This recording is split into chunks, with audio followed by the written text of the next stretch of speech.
จุลศีลมหาบพิตรอย่างใดภิกขุจึงชื่อว่าเป็นผู้ถึงพร้อมด้วยศีล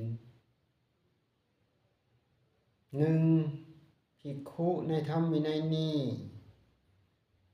ละการฆ่าสัตว์เว้นขาดจากการฆ่าสัตว์วางไม้วางมีดมีความละอายมีความอีดู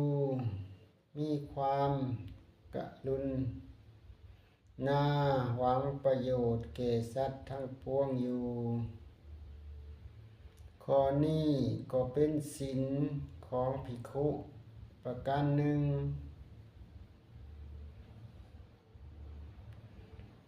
ข้อ 2. ภิกขุละการลักทรัพย์เว้นขาดจากการลักทรัพย์หับแต่ของที่เขาให้ต้องการแต่ของที่เขาให้บ่ประพฤติตนเป็นคนลักเป็นผู้สะอาดอยู่ข้อนี้ก็เป็นศีลของภิกขุประการหนึ่ง 3. ภิกขุละกรรมเป็นข้าศึกแก่พรหมจรรย์ประพฤติพรหมจรรย์ประพฤติห่างไกลเว้นขาดจากเมถุนอันเป็นเรื่องของชาวบ้านข้อนี้ก็เป็นศีลของภิกขุประการหนึ่ง 4. ภิกขุละการเว้าตัวเว้นจากการเว้าตัวเว้าแต่คำจริงดำรงคำสัตย์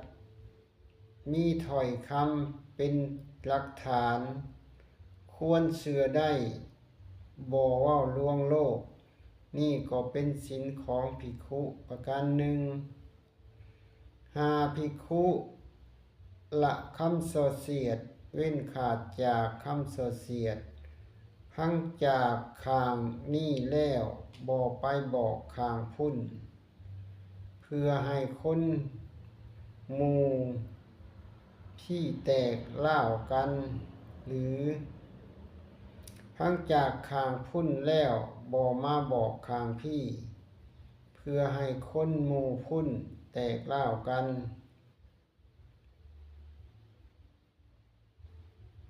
สมานคนที่แตกร้าวกันส่งเสริมคนที่พร้อมเพรียงกัน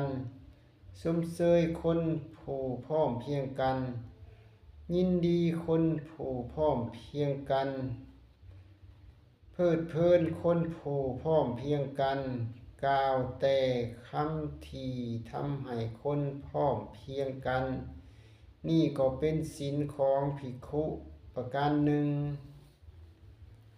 6. ภิกขุละ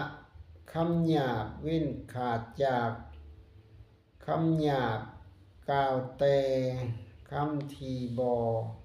มีโทษมวนหูส่วนให้หักจับใจเป็นของชาวบ้านคนส่วนมากหักใครพอใจนี่ก็เป็นศีลของภิกขุประการหนึ่ง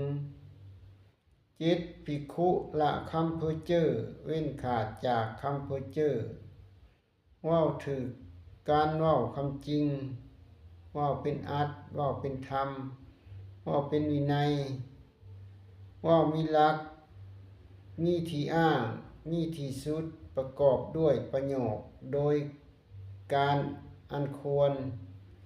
นี่ก็เป็นศีลของภิกขุประการหนึ่ง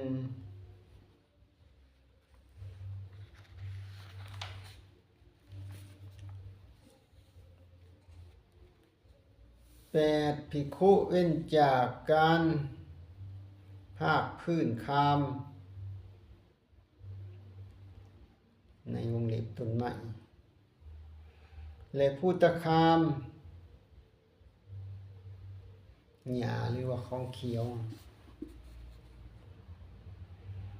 9ภิกขุสันเถือเดียว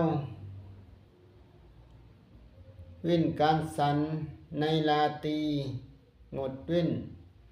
การสันในเวลาวิกาล10ภิกขุเว้นจากเว้นขาดจากการพ้อนลำขับห้องประโคม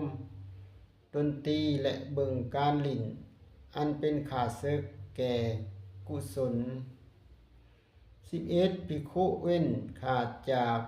การทัดทรงประดับและตกแต่ง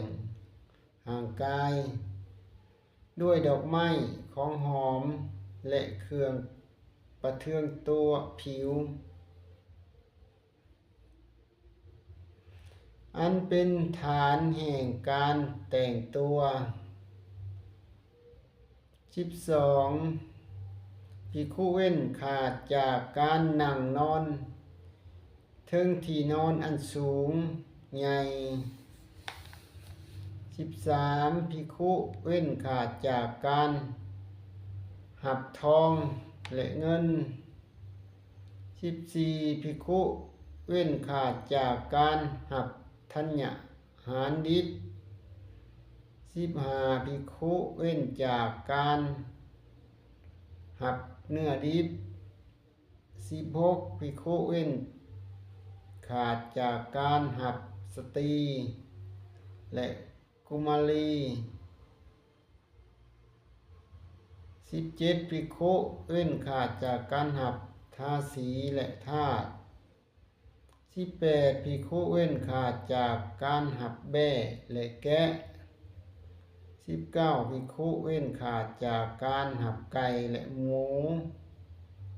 20ภิกขุเว้นขาดจากการหับช้างงัวม้าและลา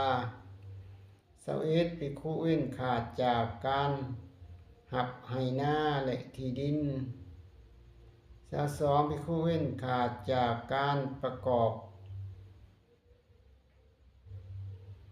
วุตกรรมและการหับไส้23ภิกขุเว้นขาดจากการซื้อการขาย